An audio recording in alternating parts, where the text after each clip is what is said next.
Good afternoon. I call this meeting of the Michigan Public Service Commission to order at 1:30 p.m. on March 5th. Madam Secretary, please call the roll. Chairman Talberg, Present? Commissioner Scripps, Present. Commissioner Phillips. Present. Madam Chairman, you have a quorum. Thank you. First up, we have approval of the agenda. If there's a motion. Madam Chair, I move approval of today's agenda. Second. All those in favor? Aye. Aye. The agenda is approved. Next up, we have approval of the meeting minutes. Madam Chair, I move approval of the minutes of the regular commission meeting of February 20th, 2020. Second. All those in favor? Aye. Aye. Aye. The meeting minutes are approved. Item number 3, we have approval of orders on the consent agenda. And today the commission is assisted by Attorney Alyssa Day and staff. Good afternoon. Today's consent agenda consists of 1 communication matter, 2 electric matters, and 1 gas matter. The proposed order for each of these matters has been thoroughly vetted by the Commission's technical and legal staff and are ready for your approval. Madam Chair, I move approval of the orders on today's consent agenda. Second. All those in favor? Aye. Aye. Aye. The orders are approved. Item 4A1 is case number U17493, which involves an amended application by Consumers Energy Company requesting ex parte approval to update its shutoff protection plan tariffs. Staff member Ann Armstrong Cusack is here to describe this order. Good afternoon. Good morning. Afternoon. Jeez. Good afternoon, Commissioners. I'm Ann Armstrong Cusack, Director of the Customer Assistance Division here at the Commission. The order before you today in MPSC case number U17493 grants ex parte approval to amend Consumers Energy existing shutoff protection plan tariffs to reflect a change in practice related to the participants of the Consumers Affordable Resources for Energy, or CARE, pilot program. The order also provides an update to the Commission on the current disposition of the program. The CARE program is a voluntary 2-year affordable payment plan, sometimes called an APP, that allows participants to receive monthly bill credits from the Michigan Energy Assistance Program, often called MEAP, funded by the Low Income Energy Assistance Fund, often called LIFE. These credits provide a fixed percentage discount and gradual arrears forgiveness over a 2-year period. At the end of the 2 years, the intent is for customers who have remained on the program to graduate with no arrears, to be able to pay their energy bills independently, and to move towards self-sufficiency.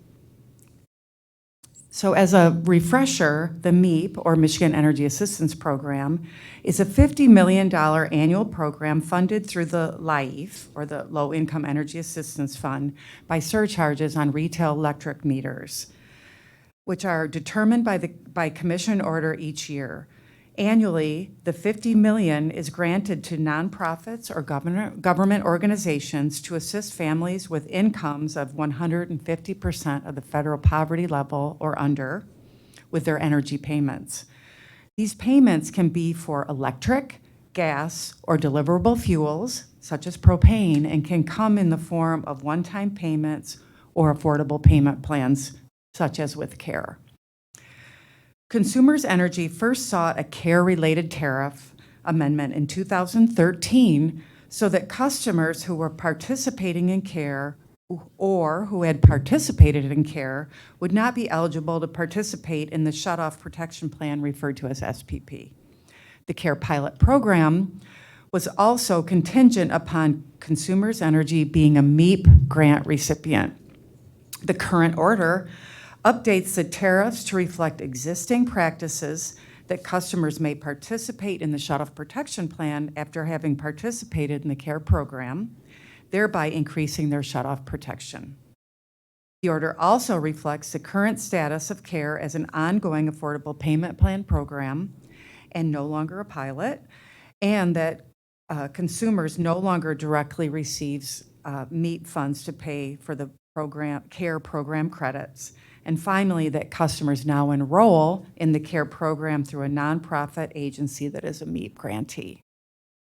The change in the tariff does not affect customer rates and can be appropriately considered on an ex parte basis. Thank you. And just thanks for your leadership on this program and many others that help low-income customers and others that are vulnerable. I also see Wanda Clavon Jones in the front row that manages the Michigan Energy Assistance Program, and appreciate all the leadership and continuously improving those programs. Madam Chair, I move approval of the order in case U-17493.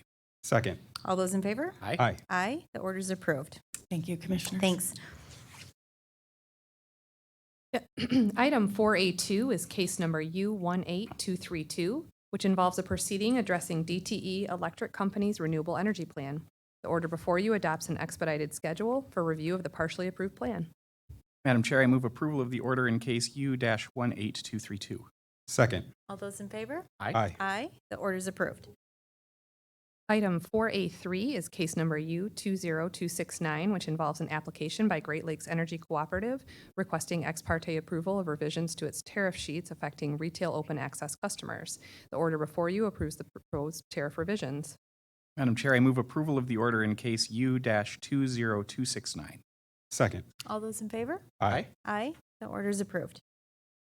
Items 4A4 and 4A5 are case numbers U20372 and U20373, which involve applications by Consumers Energy Company and DTE Electric Company requesting approval of an energy waste reduction plan and other related relief. Staff member Dave Walker is here to describe the orders.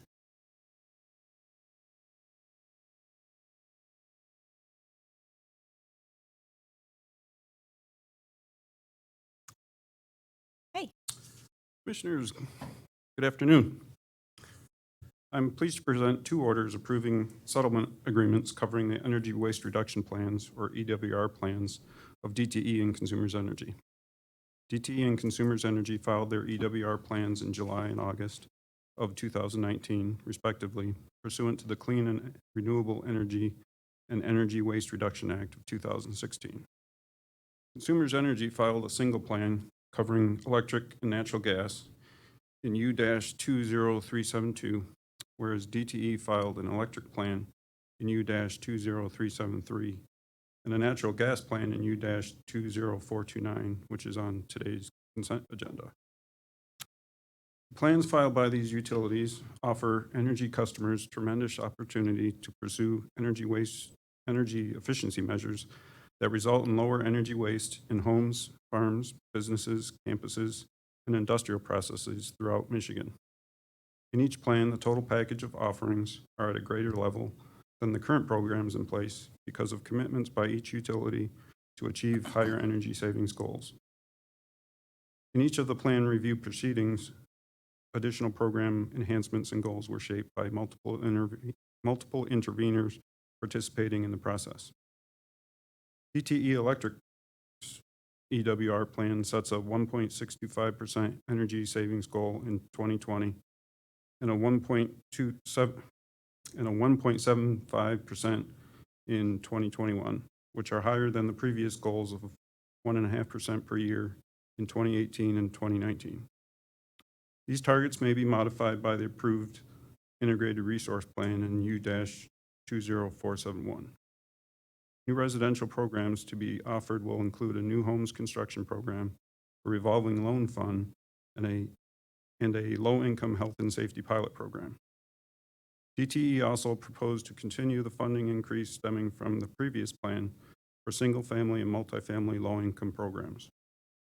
Commercial and industrial program enhancements include expanded offerings in strategic energy management, HVAC, and the small business platform.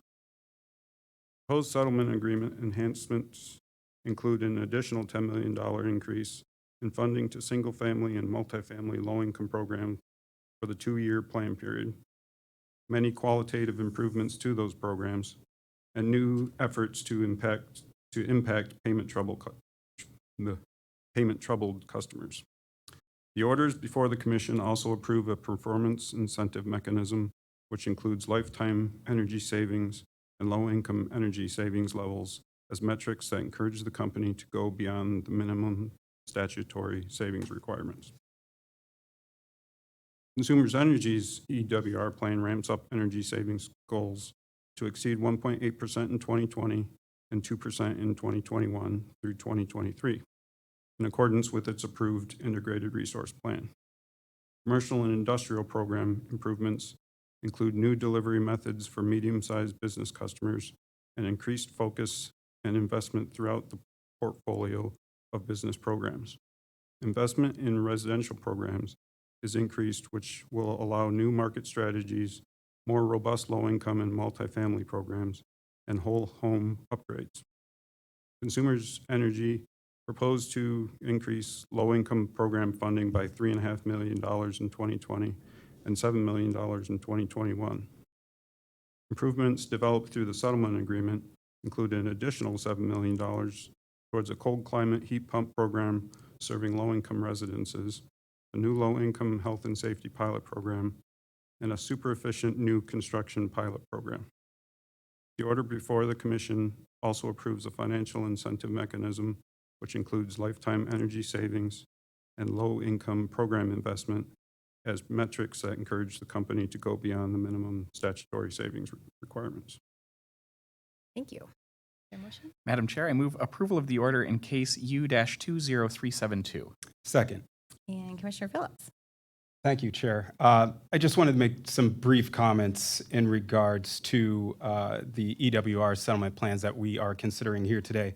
First, I really want to applaud the interveners, utility companies, commission staff, and participants of the EWR Low Income Working Group for the plan that they have all put much time and effort into compiling here today. Together, you all have produced plans that leverage both technological and program innovation while still committing to the EWR goals envisioned in PA 342, which are to reduce energy waste and the future cost of provider services to customers. In particular, I want to recognize the efforts to assess, redesign, and enhance the EWR programs and offerings for low-income customers, not only through increased spending, which for low-income programs in EWR plans, they have increased 54% between 2017 and 2018, but also for the recognition that in order to achieve real, long-term, broad savings for low-income customers, you have to take into account safety, health, and comfort of those customers in those properties, which oftentimes can be very physically distressed. Programs such as the low-income health and safety pilots outlined in the settlements before us take into account this more holistic approach. So once again, I applaud the efforts of the parties and the stakeholders who participated in these cases. And I know we as commissioners look forward to ensuring that all customer classes enjoy the benefits of our state's robust EWR portfolio. Thank you. Just want to commend the staff too for the work in bringing together all the different stakeholders and once again having a consensus outcome. It's really unique in this area of utility regulation to have so much alignment and producing really great results. So thank you for that. I know Michigan, I was just at the Michigan Energy Efficiency Alliance meeting in Chicago, and Michigan was recognized for kind of longstanding investment in energy efficiency, and it's through these programs that we're seeing those results. So thanks to you and the rest of the team. Thank you. Dave, anything else? No? Okay. Lots of good stuff to say about energy waste reduction. All right, so all those in favor? Aye. Aye. Aye. The orders are, Just one. oh yeah, the order is approved in case number U-20372. Madam Chair, I move approval of the order in case U-20373. Second. All those in favor? Aye. Aye, the order is approved. Thank you. Thanks. Item 4A6 are case numbers U20721 et al., which assign docket numbers and filing dates for 2019 renewable energy cost reconciliations for all rate-regulated electric utilities. Madam Chair, I move approval of the orders in case U-20721 et al. Second. All those in favor? Aye. Aye, the orders are approved. Okay, item number 5, public comments. I do have a card here from Mr. Ed Tarkowski. You want to come up to the microphone? Hi, Mr. Tarkowski. Welcome. Good afternoon. Good afternoon. I'll try to Good be afternoon. brief and succinct in my comments. First of all, I applaud consumers in their effort to reduce the use of power, but one thing I've observed, years ago, I used to be a contractor and I participated in a weatherization program in the 80s. And what I found a lot of times is the low-income people, because their bills are being subsidized, have total disregard of how much fuel they use. I've been in homes where in June, where the thermostat's turned up as high as it'll go. Ridiculous. Okay? Now, I know there's nothing that we can do, but you have to think on the other side, too. If someone's paying your bill or part of your bill, there has to be a cap somewhere on how much money they make and how much they are supposed to be paying. In other words, their portion of whatever they're using. Think about this for a second, okay? Next, waste reduction, fantastic. Consumers is doing a very good job. I'll let go on those issues. I want to get to why I'm really here today. It came to my attention a few days ago when I received my consumer bill. I own a property out just north of South Haven. It's a residential lot, okay, in a platted area. And what I'm concerned about is the access fees and the energy efficiency fees being charged to me because I own this piece of property. Now, when I looked at it, or when you set up an account with consumers, they ask for certain specific things. They want to know the location of the property, who you are, where to send the bills, so on and so forth. You go through all those steps and you get everything completed. And what happened was that when I purchased this property, it had a temporary service pole on the property with a meter. It had been, it wasn't used in a number of years, okay? So when I purchased it, I need to get a new meter on the property because I was planning on building a new home there this year. Now what I find out is that Consumers Power assumes that any vacant land that you have an electric meter on is commercial property. Ridiculous, okay? Now, when I called in to ask about that, I said, well, why is my access fee almost 3 times the amount, the cost of my access, than than my home that I live in? They said, well, we assume that this property is commercial, and that's why your access fee is so high. You know, that's unconscionable. Why would anyone ever assume this in a plat? In other words, if you're building a new home, you're going to pay this extra fee until Consumers hooks your property up from the temporary service to the house. So if a home takes 6 months to build, you pay a higher access fee, almost 3 times the amount. You pay an energy efficiency fee, even though you might not be using any power at all, like I am. I use 0 kilowatts of power, but still I get a bill for almost $5. And I said, well, why do I receive this bill? Well, in the future, you're going to use this energy and blah, blah. I said, okay, in the future, then I'll pay it. Ridiculous. And I asked the individual, I said, you know, we're talking millions of dollars here, not nickels and dimes. Every new home that gets built in Michigan that's serviced by Consumers Power are paying these extra fees that they shouldn't be paying. Why would you folks allow this to happen? I don't understand that. I need an explanation. So we have staff here, the manager of our customer assistance group that handles utility complaints and just tries to bring about resolutions. So, I mean, I can't, speak to your specifics at this time, but we can get additional information and try to work to resolve this. That would be terrific And because she's in the back of the room. If you want to raise your hand, Chris, for us. obviously, the average consumer is not aware of this, and I'm not talking a lot of money, but if you add up the thousands and thousands of new households, all the vacant property that exists that might have an electric meter. Now, I wanted a meter on my particular property so that when I go there, I can plug a saw in to do some work. Maybe I want to go camping in the summer, something like that, to have power, have the access so I'm not running an extension cord from a neighboring house or something. Makes sense, okay? But not to pay fees. I'm using no power. And when I spoke to the energy official, his name was Julian, by the way, he told me, he said, well, you're paying for the pole. And I said, wait a minute. That's my pole. There was power run to it. All I had to do was install a new meter on it, which took me, by the way, 4 months to get done. If you talk about efficiency with Consumers Power, I attempted to get a new meter installed on my property starting back in August of last year. It was finally done in about middle of January of this year. Good thing I started early, because if I wanted to build a new house, I'd still be waiting. Ridiculous, totally. And when I talk to people on site occasionally, because there's new homes being built in the plat, I talk to consumer people that were there in their trucks. They said, well, yeah, if in the old days, if you'd called in for an order, I've got the meter on my truck. I can go over and hook it up for you. You'd be good to go. But no, it took me 4 months to get to that point. How many trips they made there? At least 3 or 4, because number one, they couldn't find the property, even though it was addressed properly.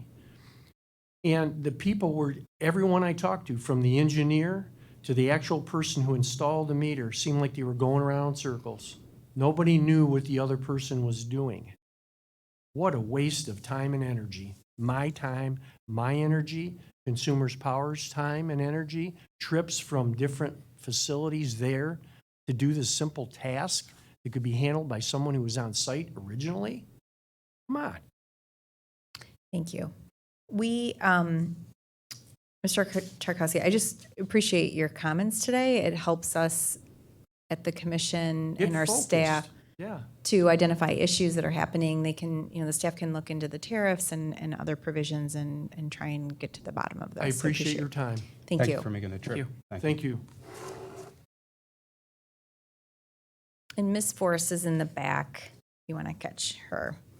Is there anyone else that wants to address the commission? Seeing no one, okay. That concludes today's, well, a few announcements first, actually. So first up, we have an announcement. The commission has had a practice of issuing orders that are not signed, but immediately after the commission meeting, to the parties to the case, electronically by email. Shortly thereafter, the official order that is signed is loaded into the e-docket system that's accessible to everyone in the public as well as the parties. As effective this week, we are no longer sending out email versions of the unsigned orders.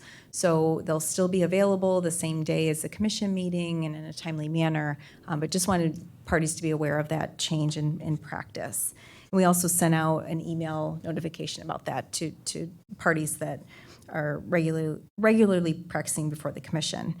I also want to note an improvement that we made to the e-docket system that seems to be very popular already. We've had over 400 customers, individuals sign up to subscribe to individual dockets. We now have the capability where you can subscribe to a docket and get email notifications when new filings are made. And that helps the media. It helps different stakeholders that are tracking cases that we have before the commission, and just appreciate the work of the executive business section. We have our executive secretary here today in leading that, Lisa Felice, that's led that effort to bring about that continual innovation of the e-docket system. So thank you for your work to make us more efficient and productive and help others do their best work. And I also want to make a note about the coronavirus. There's been a lot of media coverage about this, and just to indicate that we're coordinating within state government. The governor has activated the State Emergency Operations Center. There's 4 task force that are focused on this in terms of preparedness. One deals with health and human services, one on education, one on state operations, and then the last one deals with the economy and workforce. And so appreciate the utilities who've reached out and sharing their preparedness plans for potential pandemic. And we'll just continue to monitor this going forward. And I think that's all. I know both of you have updates as well, so I'll turn to Commissioner Scripps first. Sure. Thank you, Madam Chair. I wanted to highlight some of the progress and work around the My Power Grid initiative and some of the upcoming stakeholder meetings and comment deadlines, because there are a lot of them. My Power Grid was launched in September 19th, a partnership between the Commission and Governor Whitmer, and is a focused multi-year stakeholder initiative designed to maximize the benefits of the transition to clean distributed energy resources for Michigan residents and businesses. In beginning our work, the Commission identified 5 initial areas of focus that play a foundational role in the work to come. And these areas include demand response, energy programs and technology pilots, interconnection standards and worker safety, grid security and reliability standards, and electric distribution system planning. Commission staff and stakeholders have been holding meetings, gathering input, researching key issues, and beginning the process of developing reports, draft rules, and next steps. For the Demand Response Work Group, led by Katie Smith and Eric Hanser, they have hosted 2 work group sessions so far, with the next work group scheduled for March 17th. Happy St. Patrick's Day.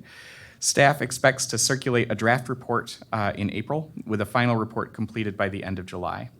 The Energy Programs and Technology Pilots Work Group, led by Joy Wang, has been working to investigate and catalog past and ongoing commission-approved pilots and look at best practices from other states. They've held 1 stakeholder meeting to date, with additional meetings scheduled for March 19th and April 16th. The Interconnection Standards and Worker Safety Work Group, led by Julie Baldwin and Nick Evans, predates the launch of the My Power Grid initiative, and they had already circulated a draft rule set to stakeholders. They circulated an updated draft of the rules last week and set a deadline for additional comments by April 17th. There's also a meeting scheduled for March 24th to discuss this most recent draft rule set. The Grid Security and Reliability Standards effort seeks to investigate and recommend updates to the Commission's service quality and reliability rules and the technical standards for electric service. The Service Quality Work Group is being led by Cheryl Kirkland, and the Technical Standards Work Group is being led by Taylor Becker, with Brian Sheldon leading the work relating to cybersecurity elements of the rules. These work groups have met 3 times to date, with the next session scheduled for March 12th. There are also subgroups on metering, which has its next meeting on March 30th, for Rule 411 service territory rules, which met for the first time today, and a cybersecurity subgroup that will meet for the first time on March 16th. The work groups are working toward an interim report deadline of April 30th, with the final report due September 1st. Finally, the Electric Distribution System Planning Work Group, led by Pat Hudson, also predates the launch of My Power Grid. The Commission convened 5 separate stakeholder planning sessions over the course of 2019, and staff circulated its draft report on February 19th. Today is actually the deadline for comments on this draft report, so you've got a couple hours, with the staff report due on April 1st. So, a lot going on. In addition, our dedicated website, michigan.gov/mypowergrid, that's MI as in Michigan, Power Grid, is continuously updated with agendas, draft reports and rule sets, presentations, recordings of past meetings, staff contact information, and other information to allow any interested person to follow what's being discussed. And finally, I want to specifically thank staff and the many stakeholders participating in these stakeholder sessions.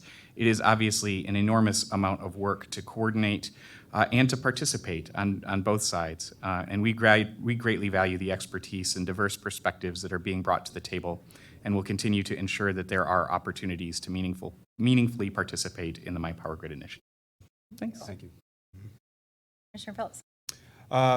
I would just like to briefly thank our staff and then also make everyone aware that the 2019 Michigan Public Service Commission Annual Report, a little bit of show and tell, is available on our website.